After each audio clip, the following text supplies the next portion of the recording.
Hola, este grano y yo os damos la bienvenida a Orchard Spanish, que es un canal para estudiantes de español de nivel intermedio que quieren mejorar la escucha y el vocabulario y las expresiones de manera natural con un nativo.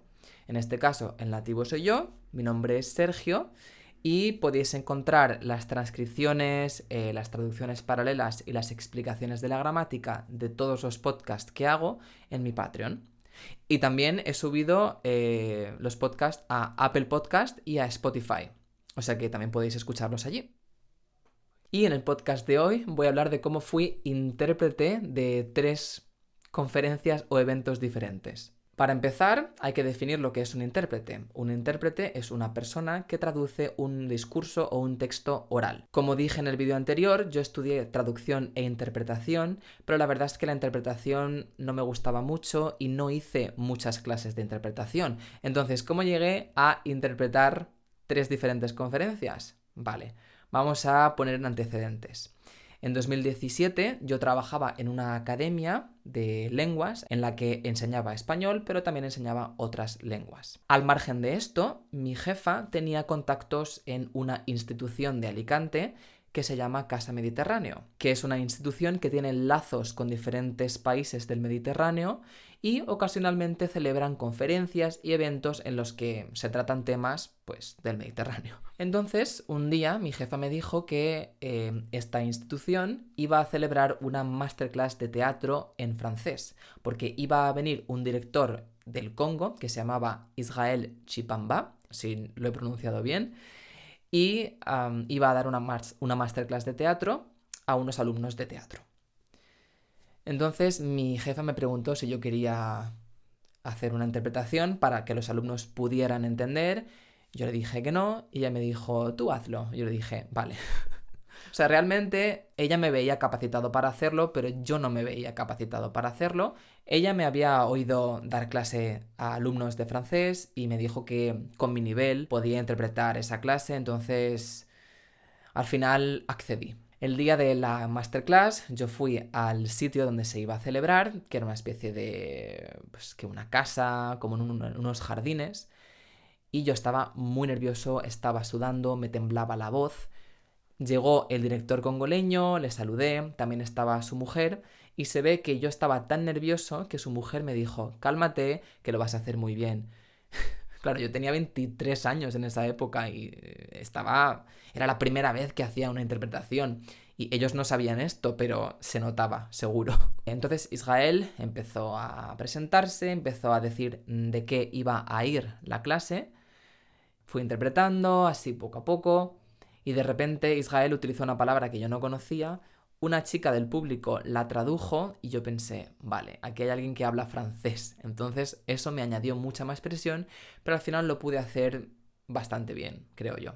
La gente pudo seguir mis instrucciones, pudo seguir la clase gracias a mis intervenciones y al final, después de la clase, varias personas me dijeron que lo había hecho bien. Yo sinceramente creo que es porque todo el mundo vio lo mucho que yo estaba sufriendo y quisieron hacerme sentir un poco mejor. O que lo hice bien, no lo sé. Yo transmito los hechos. Y fue muy divertido porque cuando terminó la clase, la mujer del director dijo, venga, vamos a hacernos una foto los tres. Entonces yo me coloqué al lado de los dos, pero ella dijo, no, no, no, mejor ponte en medio porque así pareceremos una Oreo. Una galleta. Quizá no me debería reír de este chiste, pero a mí me hizo mucha gracia y todos nos reímos y bueno, no sé, al final fue un momento divertido. La segunda conferencia que surgió durante esta época fue una conferencia sobre la dieta mediterránea en la que iba a haber diferentes ponentes de varios países que iban a hablar sobre cómo implementan en su país esta dieta. En concreto, yo tenía que interpretar a una mujer de Grecia y a un hombre del Reino Unido. Lo que pasa es que esta vez le pregunté a mi jefa si podía llevarme a alguien, entonces me fui con una compañera de clase que también estudiaba traducción. Fuimos a la conferencia, en este caso era en un recinto diferente. Nosotros nos vestimos un poco más formales, nos pusimos nuestra propia acreditación como intérpretes porque pensábamos que eso era muy guay y empezó la ponencia. El problema fue que la mujer griega empezó a hablar siguió hablando y nosotros estábamos tomando apuntes, pero en ningún momento nos estaba pasando el micrófono. Considered with his collaborators the Mediterranean diet as a low saturated fat diet which conveyed protection to coronary heart disease because its ability to reduce cholesterol. Entonces, nosotros como intérpretes un poco amateur teníamos miedo de interrumpirla. Total que decidimos esperar hasta que ella nos pasara el micrófono, pero nunca lo hizo.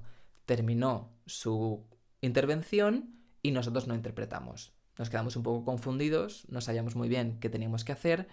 Entonces, antes de la segunda ponencia, hablamos con el señor del Reino Unido y le pedimos por favor que nos pasara el micrófono cada 30 segundos o así. Entonces, este señor lo hizo y pudimos interpretar la conferencia. But the answer, and I agree with Antonio, the answer is in education. What do the Jesuits say? Give me a child till he is 7 and he'll be mine till he goes to heaven. What's that? Hola. Tenemos en la parte más alta de la pirámide la educación, es decir, los 7 primeros años de vida son los más importantes. Entonces ha utilizado una expresión que dice: dame un niño hasta que tenga 7 años y será mío para siempre, porque hace ver que los hábitos que se forman durante la niñez son los que luego prevalecen durante toda la vida. Thanks. Después de esta conferencia, la verdad es que yo me sentí mucho mejor porque lo hice bastante bien, con menos presión. Tenía una compañera al lado que, si en un momento dado yo me quedaba atascado, ella podía intervenir. Y después de esta conferencia, yo pensaba que ya no iba a interpretar más. Qué inocente fui, porque un día mi jefa me escribió por la noche y me dijo: Sergio, tengo un problema de última hora, mañana necesito que interpretes para el embajador turco en España.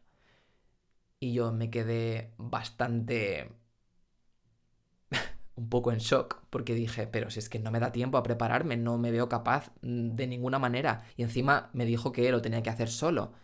Y entonces le dije que no, que era imposible. Me dijo, por favor, hazlo, no tenemos a nadie, necesitamos que alguien interprete. Hubo un momento así un poco de tensión y al final accedí. Total, que esa noche no dormí ni un poquito, no pegué ojo, que es una expresión que decimos mucho en español cuando queremos expresar que no pudimos dormir. Porque estaba todo el rato pensando, no me da tiempo a prepararme, y si utiliza palabras que no conozco, etc. Entonces, llegó el día siguiente, yo me vestí un poco más formal, conocí al embajador turco que se llama Ömer Ognon, no sé muy bien cómo se pronuncia, pero algo así. Y bueno, él hablaba inglés, no turco, claro. La interpretación era del inglés al español. Lo que pasa es que él entendía muy bien el español, pero no era capaz de expresarse bien en español. Gracias a todos por su participación. And that is as far as my Spanish goes. Por eso, mientras las personas estaban haciendo las introducciones, yo fui interpretando, en este caso de manera susurrada, así, hasta que llegó el momento de su intervención, ¿vale? Él, de una manera muy correcta, iba haciendo sus intervenciones y me iba pasando el micrófono. It can take place anywhere, so what we need to do is, rather than trying to judge whether this place is safe or that place is safe, we should try to cooperate to curb terrorism and jihadism. Estos ataques pueden perpetrarse en cualquier momento o en cualquier lugar. Entonces, en vez de considerar si un lugar es seguro o no, lo que deberíamos es intentar cooperar contra el terrorismo, y no solamente contra el yihadismo, sino con otras formas de terrorismo también. The oldest place of worship known in the world is in Turkey, Göbekli Tepe, which goes back to 10,000 before Christ. El mayor sitio de adoración, de culto, se encuentra en una región que ha explicado en turco. Göbekli Tepe. Esa región. Hasta que llegó un momento en el que él empezó a hablar de los diferentes pueblos que habían habitado la zona que hoy en día se conoce como Turquía. Empezó a enumerar pues los mesopotámicos, los sumerios, y nombró varios pueblos que yo no conocía. Entonces, cuando me devolvió el micrófono, simplemente dije, la zona que hoy conocemos como Turquía ha estado habitada por diferentes pueblos, como los mesopotámicos, sumerios, etc. Entonces él me miró y me dijo, no, etcétera, no, dilos todos. Y yo pensé, madre mía, si hay algunos que no conozco, ¿qué voy a hacer? Momento de máxima tensión, máxima presión.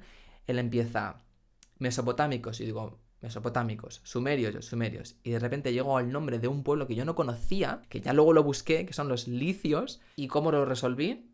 Me lo inventé.